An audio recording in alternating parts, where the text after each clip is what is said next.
The webinar is now live. Welcome to the Little City Books Zoom room. I'm Donna. I'm here at Little City Books in Hoboken, New Jersey.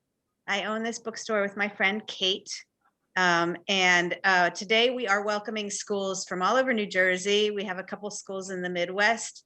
Virtually every school in Hoboken is on and joining us. And we're very excited because today we are hosting a conversation between author Kate DiCamillo and superstar Matilda Lawler. And we're going to be talking about the book and the movie Flora and Ulysses. So I have the distinct pleasure of introducing Kate DiCamillo first. Kate is an author. She has a dog named Ramona, who looks suspiciously like Matilda's dog, Billy, right, which maybe you'll get a treat and see that later.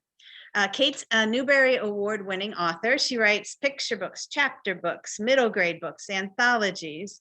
The favorite book in our house was The Tale of Despero, the story of a mouse, a princess, some soup, and a spool of thread. But today we're here to talk about Flora and Ulysses. What else, Kate? You are, your first book was I'm short. You're short. I'm short too. Yeah. Your first book was Because of Winn-Dixie, and it won a Newbery Award right out of the gates, and you've won quite a few of those awards. Kate's next book is coming out in September, and afterwards we're going to send you a link to this. It's called The Beatrice Prophecy. It looks really great. In this book, there's also a goat, which is a very key character and very interesting. Flora and the Ulysses, we'll also tell you how to order that. We have signed copies in the store, so you can get a signed copy, and you can see Tilly's picture right on front. And without further, with further ado, I'm going to turn it over to Melissa of the Mustard Seed School, who's going to introduce Matilda. Hi, I have had the good fortune of being Matilda's teacher for the last 3 years through a series of events. I followed her from 4th through 6th grade. Matilda lives at home with her mom and her dad and her sister and her dog Billy, which has already been mentioned. She started acting when she was 9. And loves to read and write, and I can attest that she is brilliant at both. Oh. She likes to find the perfect word to convey a mood, a tone, or a myriad of feelings in just one word. It's amazing. She plays Flora in the film excellently, I might say. Thank you. Amazingly. Okay, so now it's on me and Matilda, right? And Matilda is, as we discussed, in charge. So I have questions for you, Matilda, but I hear you have questions for me. Or should we just admire each other? I mean, should I start off by just admiring you? Because we haven't done anything one-on-one. We did the press conference together. And so before you ask your questions, I want to ask you if you'll tell, because I didn't realize this until I did the press conference, how many people tried out for the part of Flora? Have you told that story? I bet everybody would like to hear that. I think it was like 1,000. Right. Yeah. Was it 1,000? And I did not know that until after. And that's like, I hate knowing how many people are auditioning for something during the audition process, because it makes it so much more nerve-wracking. So then after hearing that 1,000 other people auditioned, that's just kind of crazy. Like, and they picked me. That's just, wow. And wait, Matilda, tell where you were when you got the call, and who calls? Is it the director that calls? Is it Lena that calls? Yeah, so basically, usually it's like the agent. So, but actually Lena wanted to tell me. So that was really sweet. So I was walking in the middle of Times Square in New York, and I'm walking home from this play that I was doing. And it's like so busy, it's so loud. And I get the call from Lena, and I can barely hear her. And then she tells me, and then I just go crazy and I start jumping all over, and people are like, what is happening? And yeah, so that was just so exciting. Yeah. Yeah, it's the best story. I mean, they didn't think that they were going to find the right person. And not only did they find the right person like knocked it out of the park. I mean, you're Oh, amazing. Okay, so that was my first question, and you can ask me a question, and then I might ask you another one, since I have okay. 20 of them. So This is a good question. So, so basically, I know in a lot of your book, we were kind of talking about this earlier, but in a lot of your books, you have like animals, and usually the animals play an important part, and usually the animals have an important relationship with your main character. So, did you have that animal growing up, or? yeah, it's a great way to ask that question, because I get asked about the animal part all the time, and it's actually kind of a hard question for me to answer, because I don't do it on purpose, and I can go back and trace kind of like why I think those animals are in there. But the way that you phrased that question is exactly gets to the heart of it. I grew up with a standard poodle named Nanette, and she was just this extraordinary dog. And I was sick so much as a kid. I was just sick all the time. And Nanette would like, so I spent a lot of time, it was very comforting to me. This makes me sound tragic, but to lay on the bathroom floor. And so, and I would be up in the middle of the night laying on the bathroom floor, and Nanette would always come and find me and sit with me. And so, is that why, is it because of Nanette that there are so many animals in the book? Not entirely, but that is a huge part of it, because I felt that connection, and I felt seen by her, and I felt taken care of by the dog. And, and then when I expand it out and I think about, I thought for a while when I was younger that I wanted to be a veterinarian. That's how much I loved animals. And then also, so many of the stories that I read as a kid had animal protagonists. So I loved Paddington. I loved Ralph S. Mouse. Have you read those, Matilda, the Beverly Cleary books about the mouse and the motorcycle? I have. Oh yeah, I have. I read those when I was younger. I loved them. And Stuart Little, did you read Stuart Little?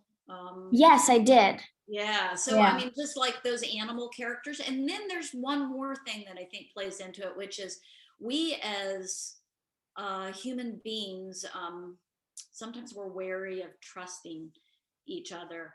And when you have an animal protagonist, I think that you let your guard down more. And you can see this brings us back around to the movie. It's like you do an incredible job of connecting with the audience, but everybody lets their guard down for the squirrel. And you're like, and this is a great lead into you acting with the squirrel who was not there. And that we can't, I mean, you acted with somebody who got added in after the fact. And so I wonder if you can talk about how difficult that was, because the connection between you seems so real and so profound, but yet he wasn't there. And when I was on set, you were basically talking to a little dot, Yeah. Yeah. So, I mean, can you talk about that some, and how difficult that was? Yeah, sure. Well, first of all, I'm so glad that you were like proud of this performance I did. That means so much that I could like bring your character to life. Well, Matilda, it's not even that you brought the character to life, it's that you deepened the character, broadened her, and made her even more accessible. I mean, it was just like because I was just there for a day, but I remember you were shooting something when I got onto the set, and I heard your voice, just your voice, before I saw you. And it was just like, that alone, there's just this wonderful quality to your voice that carries so many different emotions, like a little bit of cynicism, a little bit of ruefulness, a little bit of heartbrokenness. It's just you're just amazing. Okay, so That now, means so now much. you're going to talk about like Yeah. acting with the squirrel that wasn't there. Yeah. That can be the title of your autobiography, The Squirrel That Was Not Wasn't There. there. Yeah. So, I mean, I think in any case, it's hard to like sometimes it's hard to connect with these characters because oftentimes you're just thrown into the experience and you have to have this connection with these characters in like any film, movie, play. So it's always hard. But yeah, it was especially hard when there was no one there. But what I did was I kind of could substitute like my sister because I have such a connection and I love my sister so much. So I substituted Ulysses for my sister. So I already had that love and that connection for her, and that made it so much easier to have that connection with Ulysses. How fabulous is that? And then that leads me to another question, which is that, so I know that you started off by being on the stage, right? But was this something like your dad is in the business, right? Mhm. But when I talked to you very briefly that time when we were on set, it's just like, I felt like this is something that you just really, really wanted to do. It's kind of like, who you are in the world. Is that how, it's just, this is how you want to be. This is what Yeah. Yeah. I mean, I think like from the audition, I knew that this was a really great story. And so when I kind of like, wait, I think you're frozen. Oh, never mind. Am I When frozen? you're unfrozen now. It's kind of like you put a spell on me. Yeah. Okay. Yeah. So when I like realize, or when I really devote, I don't know how to put this. Yeah. When I kind of know that I want to do something and it gets to the point where I just know that it's what I'm supposed to do, then I just that's the only thing. I'm devoted to that and I have to do that, and that's my focus. So yeah, so I think that's the answer, but also can I just say, I think that's the answer too, even though I'm interrupting you, because it's the same as it is for me with writing. And there's this wonderful quote that I carried around for a long time, that genius is a talent for obsession. And so that's what you and we want to do something and then we become obsessed with it, right? And I think you're really lucky to have found what you're supposed to do so early in life, and that you get to do it. But it's a wonderful, wonderful thing to know what you're supposed to do in the world, and you found it. Okay, do you remember what you were going to say? I bet you do, because you're young and you don't forget what you're going to say. Yeah. So, and as I'm devoted to these characters in the stories, I'm also devoted to acting and finding these stories. So that's what will keep me going. Yep. Can I ask you, I read in, I guess it was Publishers Weekly, like when Flora and Ulysses came out, you were filming Station 11. Are you still working on that? I have a bit left, but I'm back home right now. That book, I loved that book so much. So is that going to be a movie or is that going to be a series? It's a series. It's a limited series, 10 episodes, HBO Max. Because that book is so packed. It has so much that they just couldn't really fit into a movie. They kind of had to. Yeah, no, it's like, I love that book. And then do you know what you are doing after that? Speaking of looking for the stories and do you get to read the scripts as they come in and kind of pick and choose along with? Yeah. It's always whenever I get an audition, me, my dad, my mom, we all try to really look at the script and make sure that this is something that I would be interested in before going to the trouble of auditioning. So yeah, there's not really anything on the agenda yet, but we'll see. And it's always a treat when you get the script if you get an audition, because a lot of the times they don't let you have the script, which kind of stinks. So yeah, so I love reading. So did you get the script for Flora and Ulysses? Did you see the whole thing as I think so, yeah. And I read the script pretty early on in the audition process, and I just loved the script so much. Yeah, Brad Copeland, he's kind of like, he's amazing. Oh yeah. I did a thing with Brad Copeland we did like a kind of like a writing contest thing, and we were talking last week, and I was talking to him about one of my favorite things that you did. And I said this when I did a thing with Lena too. It's like, in the trailer, when you say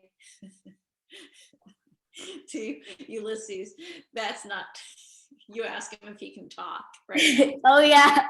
And then you say, that's not talking, but still.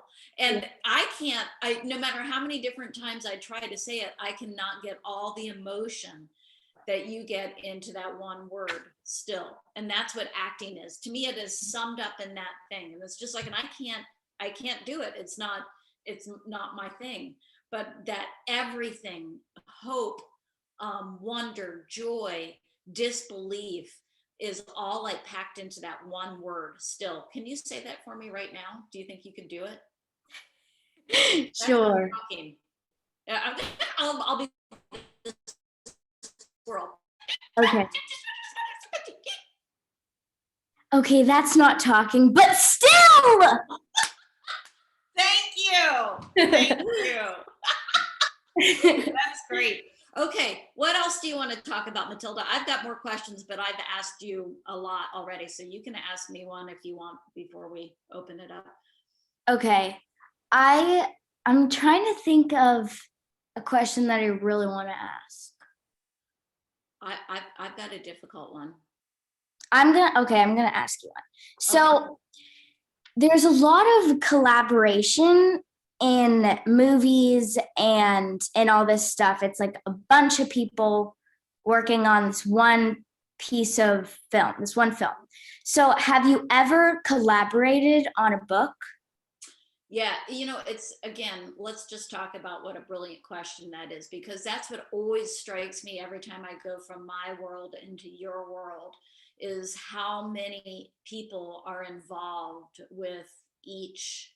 I mean, like, when I did the event with Lena, I talked about how hard you guys work. Everybody thinks it's really glamorous making a movie, and how many different takes you do for each thing, which is like a rewrite to me.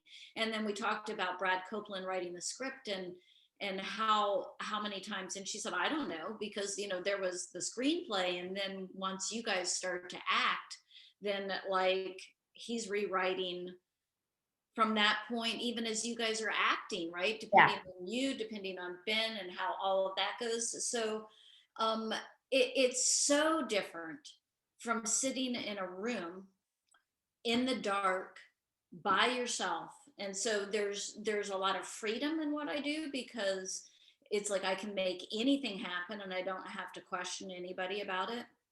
But there's also a lot of fear, because I can't turn to somebody and say, what do you think? Should we do this here? Or there's just a certain energy that you get from talking with people. So there was a series of easy readers called Bink and Golly that I did with Allison McGee, who's another writer. And we sat together in a room, and it was the only time that I haven't been afraid of writing, because I thought, oh, well, between the two of us, we'll be able to come up with something. But usually when I'm sitting down there writing in the morning, and it happened this morning, I'm always afraid, because I don't know what's going to happen and there's no one to ask. And so when this collaborative thing, that when you make your art, it's you can always turn to somebody and say, I don't know, should I do it this way? Should I do it that way? And it's a totally different process. And the other thing that I learned from your world as opposed to my world is that you can do all kinds of things to a story. Like when you change from a book into a screenplay, there's all kinds of changes you can make, but there's still the heart of the story. And that's what Brad Copeland did so wonderfully with his screenplay. Even though it's very different than the book, it is still, it has the same heart as the book. And you can make all kinds of, you can keep on adjusting and changing and not get away from the heart. Does that make sense? Yes, definitely. And that's what you guys did. I bet you we're almost on to Q&A from the audience. Is like, I feel like I can see something out of the corner. Oh, here, it's the Q&A piling up over there. Wow. Should we do that? Are we supposed to, wait, no, Melissa, you're gonna do that. Melissa, yeah. do you want to come back on and do that? Because all those questions are making me nervous there. Okay. 4 Some questions. of them are duplicates. So, Oh, okay. and I'm going to go back and forth between the two of you. First of all, Matilda, quite a few people want to know how old you are now. One person thought adult was being Flora. And so they're kind of wondering how old you are now. Okay, I am 12 now. When I was filming, I was 10. Okay. And then there's quite a few people who would like to know, how was it on the set? Let me add some things there. Okay. First off, how was COVID handled? First off. And then how was it being with people on the set? Just like the general tone and feeling on the set. Right. And then, yeah, let's go with those two and then I'll catch up with the rest. Okay. So COVID was not on the set. We filmed before COVID. It's insane to think how long a movie takes to edit, especially when it has the CGI squirrel who is one of the main characters. So COVID wasn't there, luckily. That would have been a whole other experience. The feeling, it was, guys, you don't understand. It was an incredible set. Like, everyone was so collaborative and kind, and they did their job so well. And in order to have like a great film, everybody has to be good at their job. And we had everybody good at their job. And that was just so great. And everybody was so kind. And if you needed something, you could just ask. It was amazing. And hey, I know that it's not my turn to ask questions, but like getting to see the set, getting to see all of you on the set and having a good time, and then watching the movie afterwards. And like you and Ben seemed like you had so much fun together. And there's this like a really super strong emotional connection that comes through. It's really heartbreaking and wonderful between you and between Flora and her dad, and between you and Ben. So did you just make all that up, or was that genuinely there? It looks like you were really having fun with him. No, yeah, that was genuinely there. We met up before we started filming, and we got ice cream and pizza, and we just became really good friends. And like whenever we were on the set, we would just play really fun games together. And yeah, we just became really good friends. We're still friends today. Yeah, it looks like a genuine bond. Okay, Melissa, Okay. I'll be quiet now. Okay. No, it's okay. Kate, actually, this is for you. Quite a few people are asking you about your process. Like, how did you start writing? When did you start writing? How do you decide on your characters? These are kind of all tied together. Okay, I can give a really long-winded response where everybody can just like go to sleep as I like cover all of this. But it's really fun to talk to Matilda at this age, at 12, and even before that, at 10, it seems like, or 8 even, that she knew what she wanted to do. And I wasn't like that. People will always say, oh, you must have wanted to be a writer when you were a kid, and I didn't. To me, books were such magical things that I didn't think that human beings had anything to do with it. And so I never thought, oh, I'll write a book, because how could somebody like me write a book? So it wasn't until college that I started to think about becoming a writer. And what happened there was that I had a professor who said that I had a, quote, certain facility with words. and that I should consider graduate school. And that's the end of the quote. And because I was so young, I thought, well, he's trying to tell me I'm really talented. Why should I go to graduate school? I'll just go off and be a writer, right? And so with that really ridiculous plan in place, I went off and spent like the next 10 years wearing a black turtleneck and looking kind of bored and disdainful, because that's what writers do, right? It's just like, and then it wasn't until I was like almost 30 that I thought I'm gonna have to write something if I want to be a writer. And so I started to write then.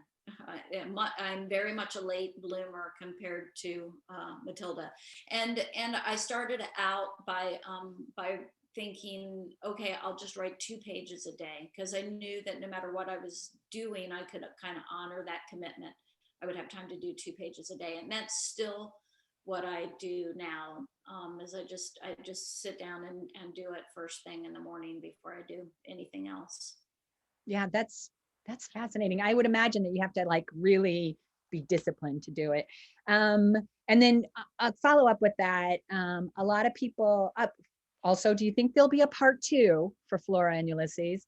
And do you ever move characters? I know you have a series, so this question is kind of interesting to me, but do you ever have characters that say we're like in Edward Tulane and may show up in Tiger Rising, or do you have like Easter eggs, I guess you would say, of characters from previous? It's a good question. I'll start with the second part of like the Flora and Ulysses part 2. No, I mean, generally, because I just like, I feel like I left everybody in a good place, and so I wouldn't go back and do it. I had a kid come through the sign line once and say, okay, I know you're never going to do a sequel to this book, but don't you think that you should write a book of squirrel poetry? And I thought that was kind of a brilliant idea. So that's somewhere way on the back burner, to write a book of squirrel poetry. And then as far as like worlds colliding within my stories, the closest I think that I've ever gotten to that is, Mercy Watson and Deckwood Drive, and then all those people that live there. And then there's baby Lincoln, and there's a story about baby Lincoln and how she goes on this necessary journey, and she's on a train, and she's reading a comic strip that is about a superhero squirrel. And that was just kind of like me having a good time with myself, because it's just like, it never says it's Ulysses or anything, but I thought, oh, that would be so much fun to have a comic strip about a superhero squirrel. So there's my long answer. Okay, that's great. This one's from Matilda.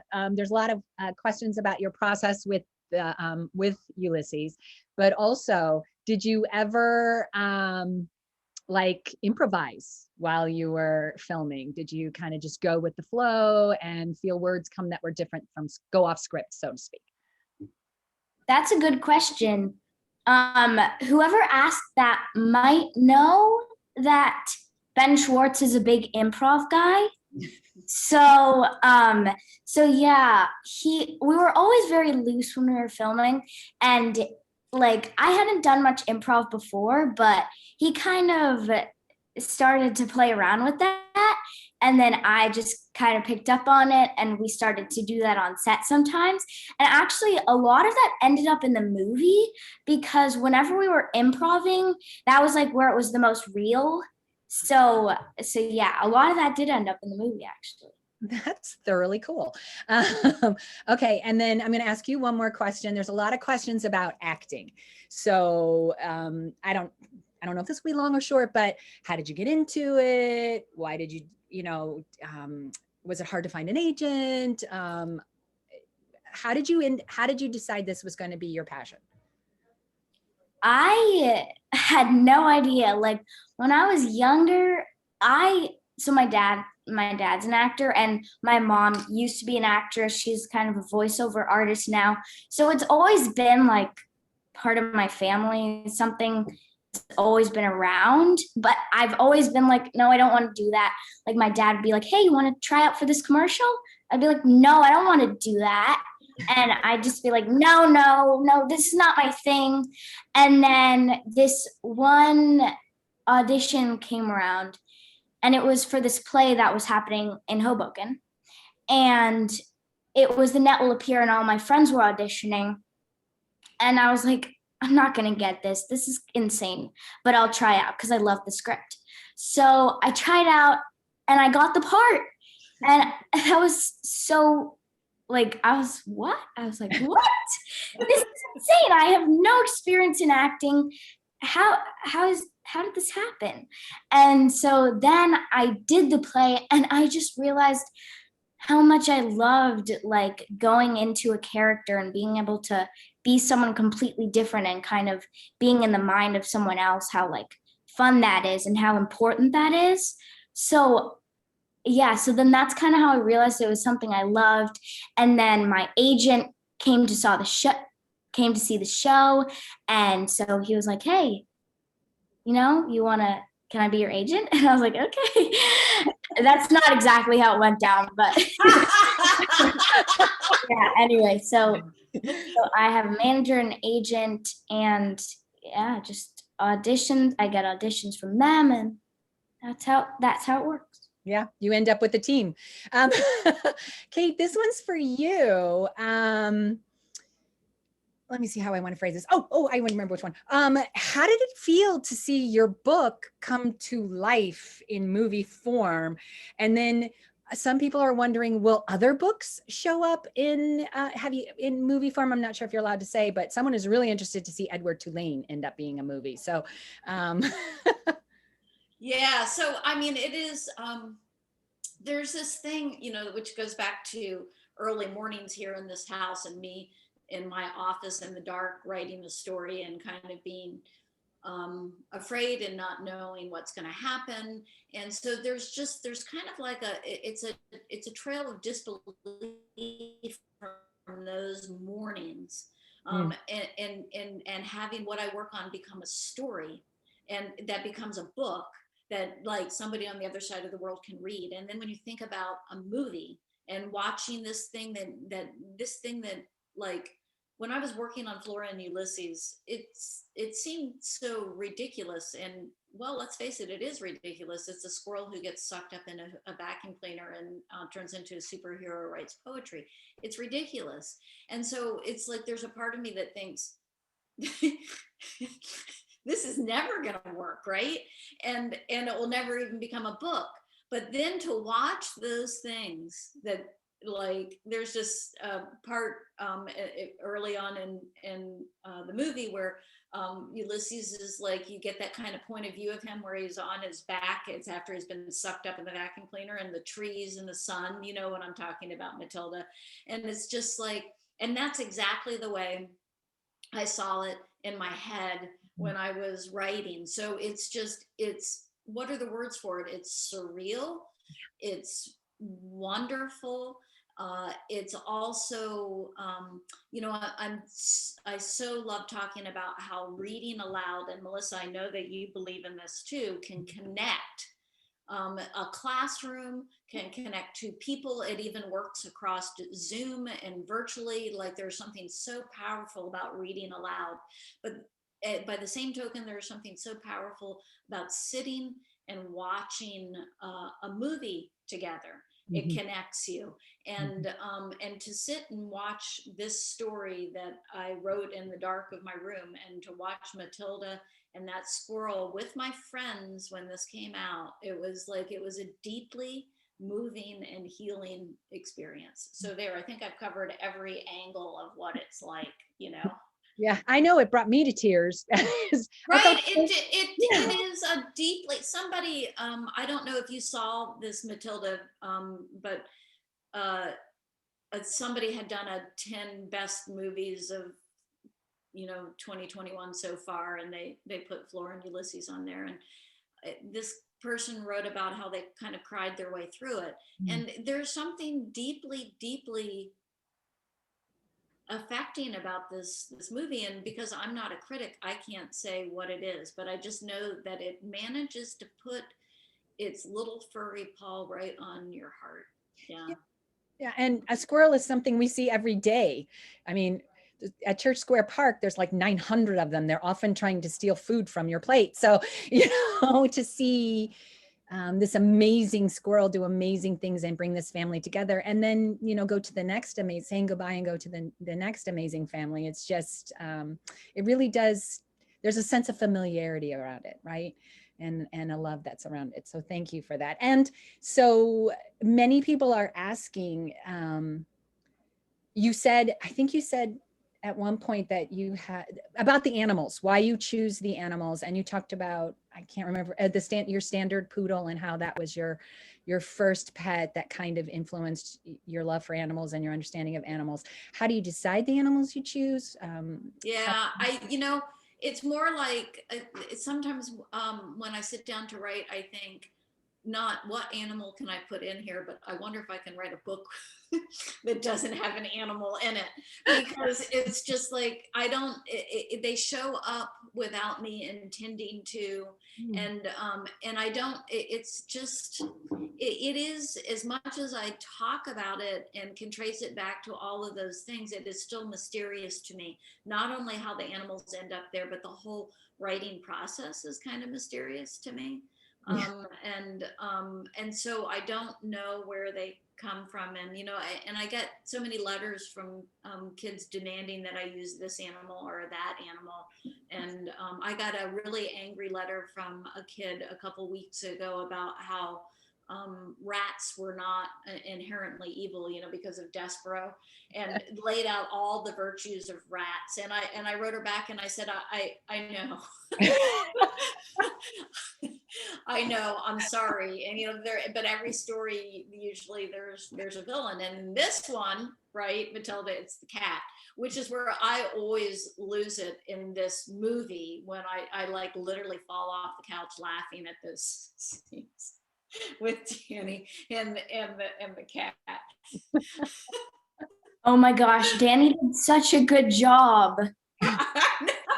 And you know what else is so funny to me, when he's like, it's when he comes to George Buckman's door, and when he knocks on the door, and the little knocker is really tiny, and he's got on those gloves. That is like so comedically brilliant. And I don't know who put that in there. Was it like Brad Copeland that said, do it this way?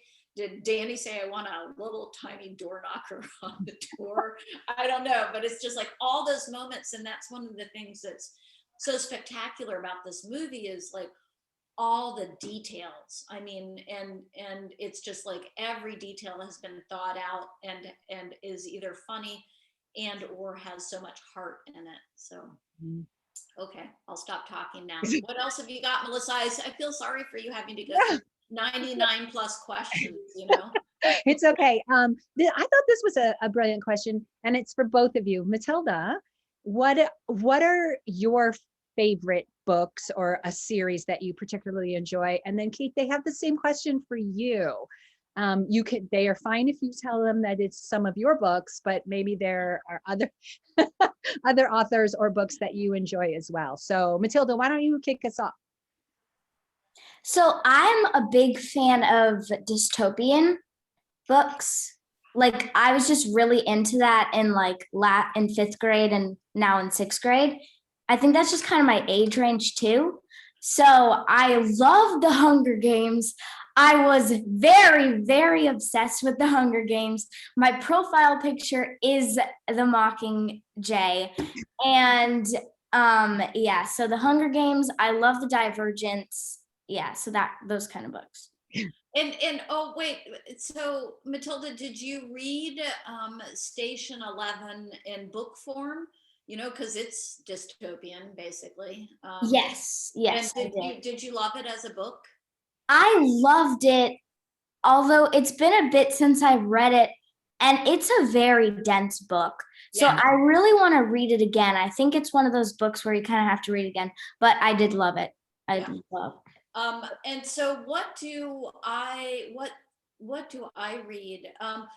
You know, there are books that I go back to all the time, trying to figure out how somebody made the magic work, and if I can make it work. One of those books that I go back to once every year is E.B. White's Charlotte's Web, because I'm always trying to think, why E.B. White is working with the same words that the rest of us have, but for some reason, they seem to do more in his hands. He just makes the words go so deep into your heart.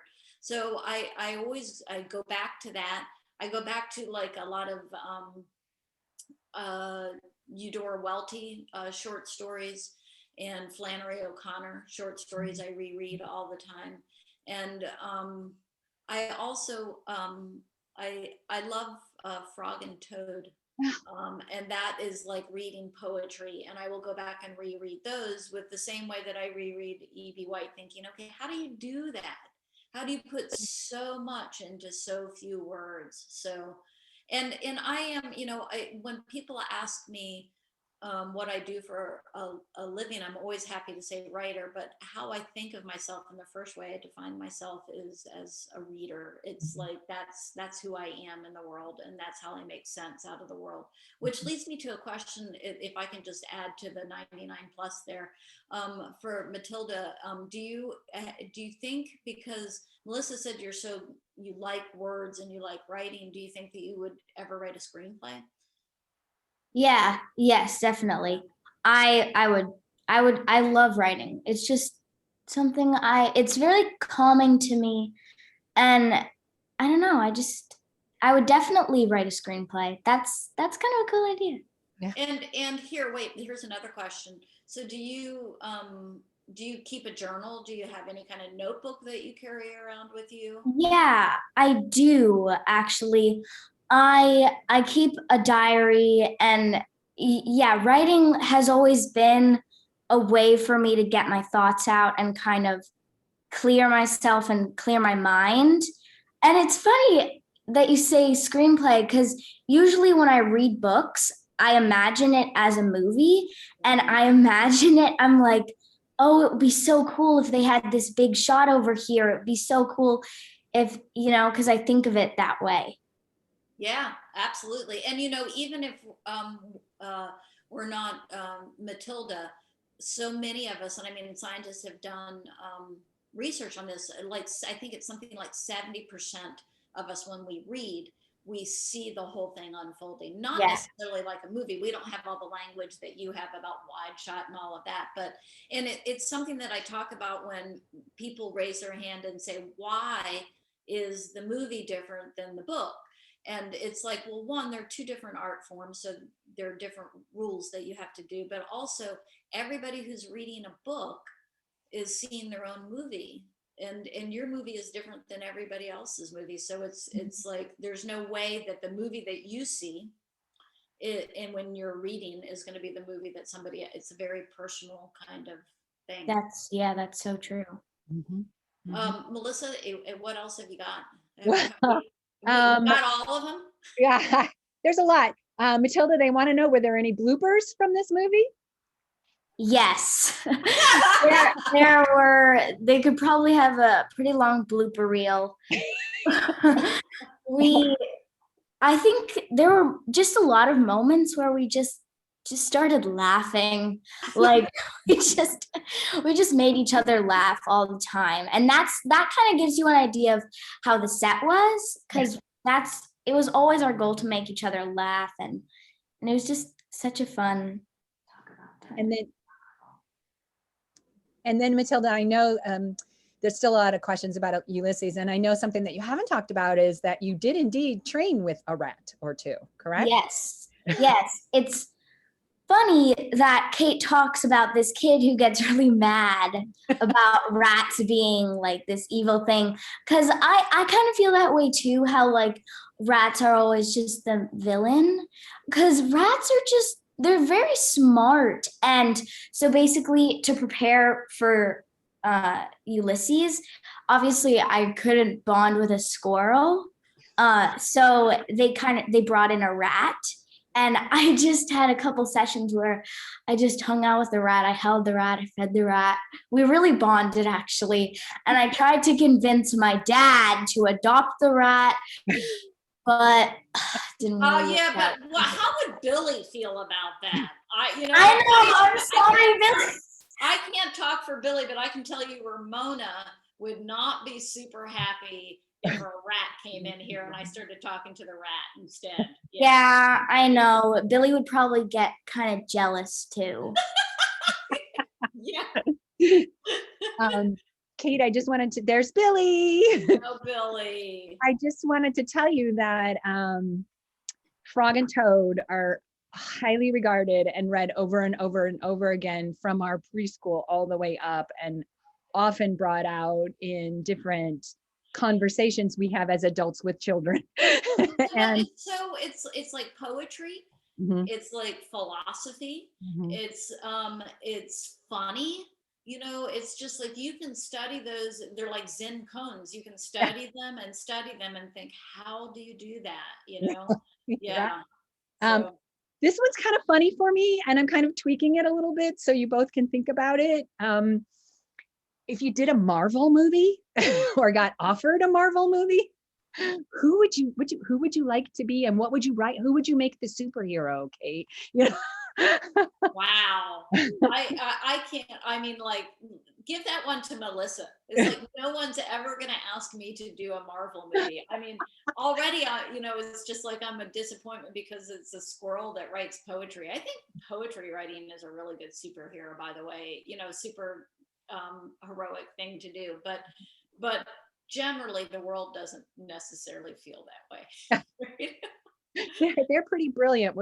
They're pretty brilliant squirrels. What do you think, Matilda? Would you like to play a superhero? Yeah, I mean, that would be awesome. I would love to play like a female superhero because I think, female superheroes, these powerful female figures are so important. And my mom, she always talks about how when she was a kid, there were no female superheroes. And it's really special that, these female superheroes are starting to come up. So yeah, that's exciting. And I'm Hey, wait, Matilda, I'm just sitting here thinking, I mean, I'm sure that I could come up, I could write you, I could make up a female superhero for you to play. So I'll get busy on that, okay? Yes, please. It takes me for forever, but it would be like so fun to think like, okay, so by the time I finished, you would probably be about 16, which would be old enough to like really like, yeah, take it and run with it. Okay, I'm going to get busy on that. I'm going to write, you heard it here first. I'm going to make up a female superhero for Matilda Lawler to play in a movie. So, yeah. So there was a question about, do you write screenplays? Yeah, no, when Dixie got turned into a movie, I got to work on the screenplay, and I learned how to write a screenplay. And it's like it very much convinced me that novel writing is where I need to be, because it's just an entirely different thing, but it is fun to think about it, and it would be fun to write a female superhero for Matilda. Yeah. Yeah, I'm busy right now. I Yeah. think you actually write a lot of female superheroes. I mean, Oh, do.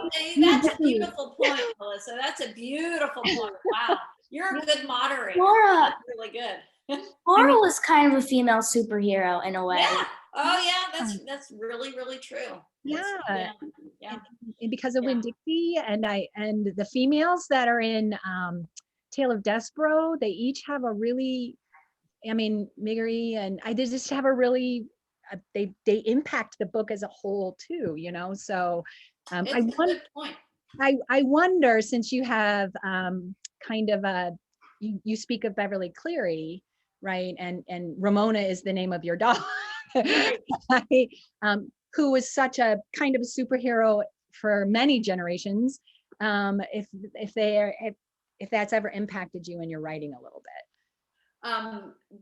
Beverly Cleary. Yeah. And sure. It's so funny because it never even occurred to me. I mean, because I wrote this when Beverly Cleary passed away a couple weeks ago, about my mom reading Ribsy aloud to me and my brother and Nanette, the dog.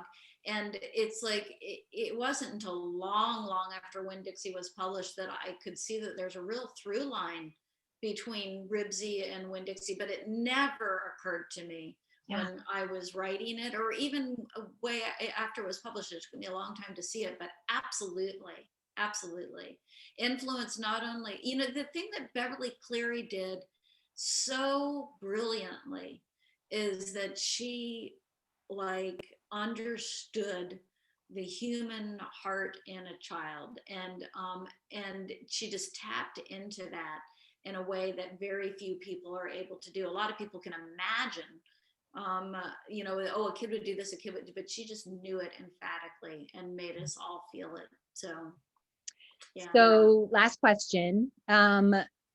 You've written a new book. People are asking. I've written a new book. Yeah. Yeah. and it We're has asking about it, so I thought, good segue.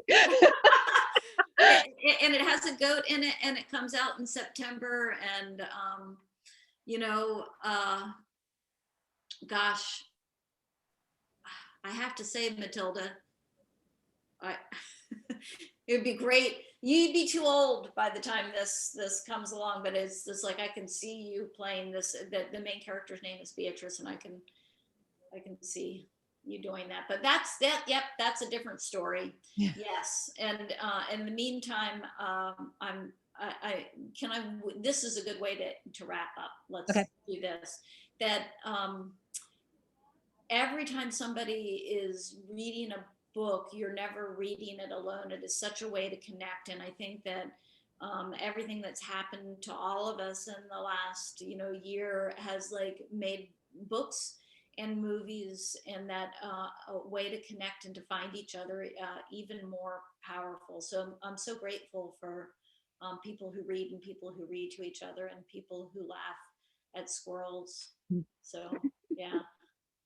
Okay, thank you. That was lovely. Donna, I think you have something that you want to say here. Ooh. I think you're muted. What I said was so clever. You missed it. Anyhow, what I wanted to say was thank you. Thank you so much for what a wonderful program.